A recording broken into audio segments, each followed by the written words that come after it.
The Energy Subcommittee of the Energy Committee will come to order, and we're having a hearing today on testimony on several bills relating to critical minerals and materials legislation.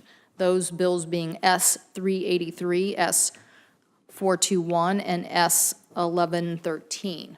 I know my colleagues are coming back from a vote we just had, but I'm going to go ahead and get started. We are here this afternoon to discuss the issue of critical minerals and materials, which are essential components of many of the technologies that are part of our modern economy. And under the leadership of Chairman Bingaman and Ranking Member Murkowski, the full committee has spent considerable time this Congress discussing and developing legislation to address our nation's many energy challenges.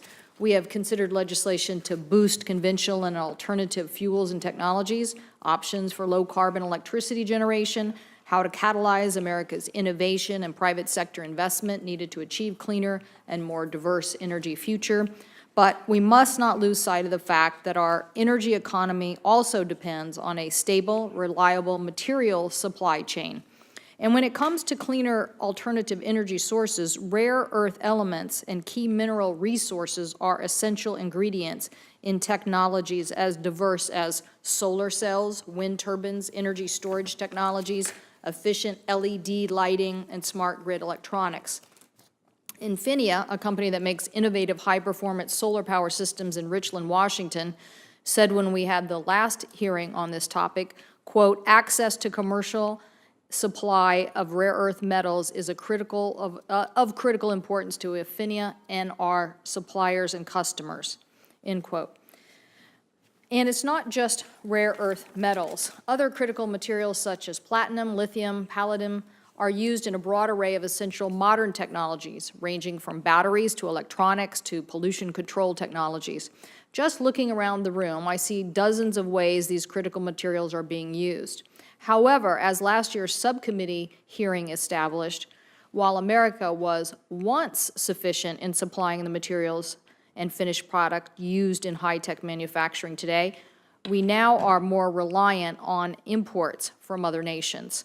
And as Assistant Secretary Sandilow points out in his testimony, we could face supply disruptions in the next 5 years in the materials needed to produce 4 clean energy technologies. To my mind, the situation we find ourselves in when it comes to critical materials has many similarities and parallels to the situation we face in transitioning to a cleaner, more diverse energy source in general. Not too long ago, the United States was the world's largest producers of rare earth elements. Not too long ago, we were inventing and manufacturing the world's wind turbines and solar panels. But somewhere along the way, that changed. 97% of the world's rare earth elements are now produced in China, which also has some of the world's largest endowments of rare earths and critical minerals. At the same time, China's renewable energy investment is up 39%, and they are now the world's largest manufacturer of wind turbines and solar modules. China has now overtaken the United States in terms of installed renewable electricity capacity. And these are, and their reports that back up this evidence that China is using its strategic endowments to constrain global supply of selected rare earth elements and critical materials. They are monopolizing manufacturing of most of the advanced and efficient clean energy technologies. The Associated Press reported on Wednesday that China is consolidating its rare earth production industry such that a single company will now have a monopoly on rare earth production in China's main rare earth producing region. The reality is that we can no longer afford to ignore this problem or to continue to drift without a national energy strategy and have predictable policies in this area. In many ways, the challenges and solutions to critical materials and energy production shortages are the same. We need to establish a national plan and priorities to invest in R&D, to provide the private sector with certainty and predictability, and to figure out ways to make sure that those efforts are being undertaken. And most of all, we need to make sure our efforts are leveraging America's innovative spirit of free market entrepreneurship so that we can make sure that we catch up again. We cannot simply risk having enormous exposure on a supply chain shortage on something of strategic commodities. To that end, I commend and thank my colleagues that have put 3 bills under consideration today, Senator Hagan, Senator Udall, and Senator Murkowski.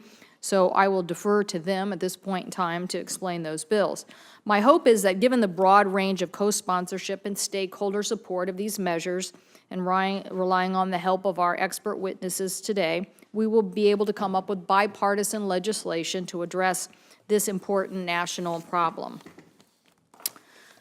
That when my colleagues come and wish to make any opening statements, we will do so. The ranking member, Senator Risch, I believe, is on his way. The full committee chair, Senator Murkowski. We've been joined by Senator Bingaman, the full committee chair. Senator Bingaman, would you like to make any statement today? Okay. If not, then I'm going to proceed to Senator Hagan and have her make a statement about her. Oh, Senator Murkowski, would you like to make any statement? We're allowing the subcommittee and full committee chairs to make any opening statements.